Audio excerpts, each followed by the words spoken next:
लेकिन तू या मैया के घर चो जावे ये तो गाली दे।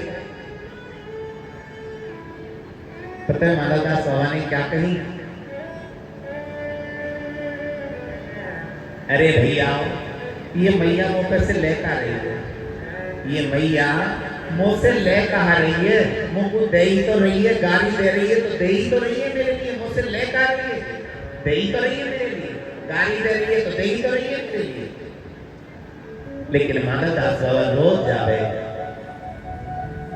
अब वो पता है वो मैया का बात में नाराज हो गई बाबा से। मैया के एक बेटा ले रहे बात है जाए। अब बाबा ने ये बात सुनी नहीं, ध्यान पर नहीं दी।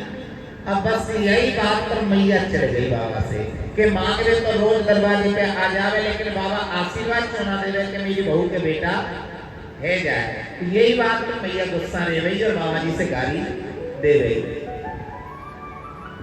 अब एक दिन माधवदास बाबा का तो नित्य प्रति का काम था, भिक्षा मांगने का, और मैया के दरवाजे पर नित्य प्रति आते भी थे माधवदास बाबा।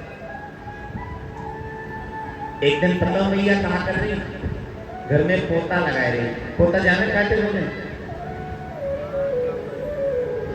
पहुंचा पोता लगाई मैया। और एक बात बताएं, घर में बहू बैठी होवे और सास काम कर रही होवे तो महाराज वैसे सास के वोल्टेज हाई फाई है में, और फिर जब काम कर रही होवे और बहू बैठी होवे और सास काम कर रही होवे तो सास के वोल्टेज और हाई फाई है जाते।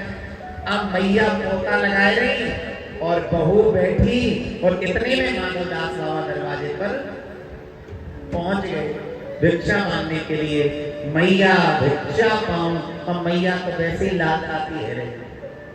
अब जैसे ही कहा भिक्षा पाऊं, अब मैया लगाई पोता घर में, कपड़ा ले हाथ में, और जैसे ही माधवदास बाबा ने कही कि मैया भिक्षा पाऊं, मैया के हाथ में रहे वो कपड़ा, और मैया ने ध्यान से कपड़ा दिया तो बाबा की छाती लगे।